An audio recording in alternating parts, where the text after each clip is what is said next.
اور یہ کہنا کہ صدر صاحب ایک عہدہ رکھیں اور پارٹی کا عہدہ چھوڑ دیں، اعتراف شکست ہے ان لوگوں کی طرف سے جو کہتے تھے کہ محترمہ کے ساتھ پیپلز پارٹی دفن ہو جائے گی۔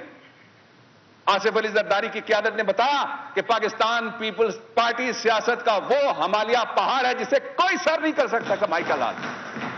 اور میں یہ کہنا چاہتا ہوں کہ جناب یہ تو عوام کا فیصلہ ہے، تو عوام کا فیصلہ ماننا چاہیے۔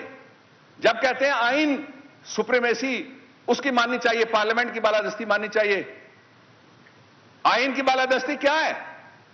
آئین میں جو لکھا ہوا سارا مانو، میٹھا میٹھا ہاپ کڑوا کڑوا تھو آئین نہیں ہے۔ آئین میں جو لکھا ہوا ہے سارا مانو۔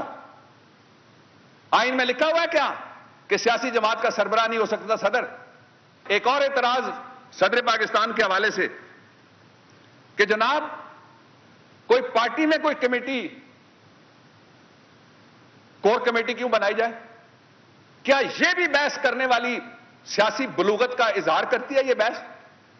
اور پھر ہمارے جو مشیر ہیں، مفت کے مشیر، وہ ہمیں یہ بھی مشورہ دیتے ہیں فلاں کو فلاں عہدے پہ رکھو اور فلاں کو فلاں عہدے پہ نہ رکھو، فلاں کو فلاں جگہ ہونا چاہیے اور فلاں کو فلاں جگہ نہیں ہونا چاہیے۔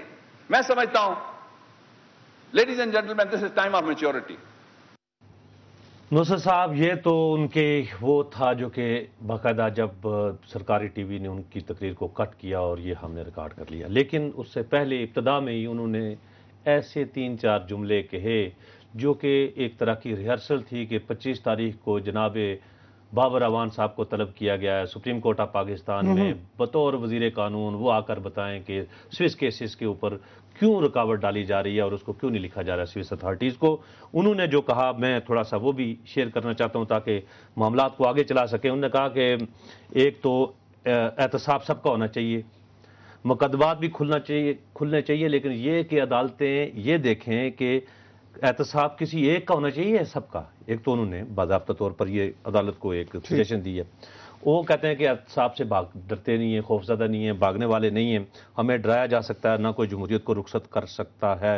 اور یہ بھی کہا کہ اگر عدالت مشرف صاحب کو طلب کرے تو گورنمنٹ رکاوٹ نہیں بنے گی۔ یہ ایک انسینٹیو بھی ہے۔ اس میں کون سی ایسی بات ہے کہ میں پہلے 10 منٹ آپ اور میں اس پہ فوکس کریں؟ صرف میں تو صرف یہ ہے کہ آپ کو پتا ہے کہ بابر اعوان صاحب پہلے دن کے ساتھ، آپ کو پتا ہے یہ جس دن 7 مارچ ہوئی نا، وہ مشرف والی 2007 9 مارچ کو یہ یہاں ٹریل پہ، یہ بالکل ہمارے دفتر کے سامنے، وہ اوپر ہائیکنگ کے لیے جو بنائی ہوئی ہے، ٹریل 3 ہیٹ پہنا ہوا تھا، اور ٹریل 3 نا لمبی بات، اس میں لوگوں کو یہ باضابطہ جب وہ پیش ہو گیا اور ان کو فارغ کر دیا گیا تو مبارک باتیں سمیٹ رہے تھے اور کہہ رہے تھے کہ وہ جو نعیم بخاری صاحب کا خط ہے نا، اس میں ان پٹ اپنا بتا رہے تھے۔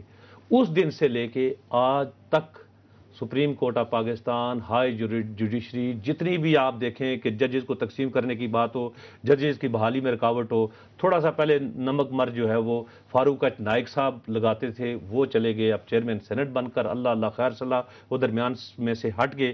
اب مکمل یہ جو عدلیہ کے ساتھ ٹکراؤ کا جو ایجنڈا ہے یہ بابر اعوان صاحب نے سنبھالا ہوا ہے۔ اس لیے میں سمجھتا ہوں آپ جو بات کہہ رہے ہیں نا، اس پہ میں آتا ہوں، اس پہ میرا جواب ہے۔ میں نے آپ کی ساری بات بڑے سکون سے سنی ہے۔ سرگودے سے ایک کالر ہیں احمد نواز صاحب، اگر لائن پر ابھی تک ہمارے ساتھ ہیں، ان کو سن لیتے ہیں، پھر میں آپ کو اس بات کا جواب دوں گا۔ جی السلام علیکم احمد صاحب۔ جی نصرت صاحب، جی حکم بھائی، ایڈوکیٹ ہوں جی۔ جی بھیا، جی یہ جو بات کر رہے ہیں کہ ٹکراؤ کا نتیجہ ہے، ہم عدلیہ کے بہت بڑے کارکن تھے سر۔ ہم نے اپنے جو گئے ہیں، اسلام آباد گئے ہیں، جہاں گئے ہیں، ہم عدلیہ کی آزادی کے لیے گئے ہیں، اس لیے نہیں کہ ٹکراؤ ہو۔ ٹھیک ہے، چھوٹی عدلیہ میں یہ آگے دیکھیں کیا سلوک ہو رہا ہے، کیا لوگوں کو انصاف ملتا ہے۔ اچھا چلیں، بہرحال وہ آپ کا دیکھیں، اس وقت ہم چاہتے ہیں کہ آپ لوگ ہمیں زیادہ سے زیادہ جوائن کیا کریں، لیکن میری پینل والوں سے بھی درخواست ہے احمد نواز صاحب، اس وقت موضوع جو لے کر مشتاق منہاس آئے ہیں وہ ہے بابر اعوان صاحب کی تقریر۔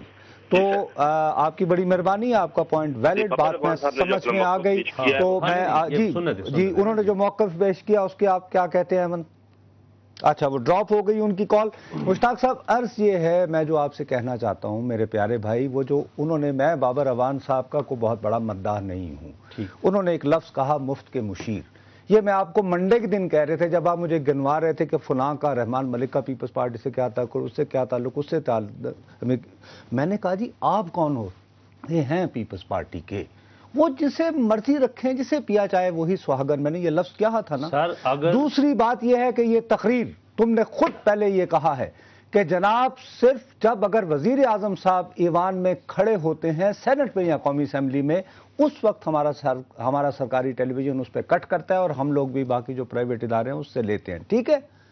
یہ تقریر بابر اعوان کی اکیلے کی نہیں ہے، منصور کے پردے میں خدا بول رہا ہے، یہ ایک کلیکٹیو ڈیسیشن ہے اور یہ پارٹی کا ڈیسیشن ہے۔ مجھے بار بار پروڈیوسر بریک کہنے کا کہہ رہا ہے، میں بریک اناؤنس کرتا ہوں، بریک کے بعد واپس آؤں گا۔ اس کے بڑا ماشاءاللہ پورا یہ دیکھیں، پورا میں آج تیاری کر کے آیا ہوں، میں آپ کا جواب دوں گا، ہر چیز مجھ سے پوچھیں کہ یہ نہیں ہے منصور کے پردے میں خدا بول رہا ہے، معاملات کچھ اور بھی ہیں۔ بابر اعوان اکیلا بول رہا ہے، نہیں بابر اعوان کو وقت پہلے بریک لے لیتے ہیں، بریک کے بعد ناظرین پھر آپ کی خدمت میں کرنے والی بات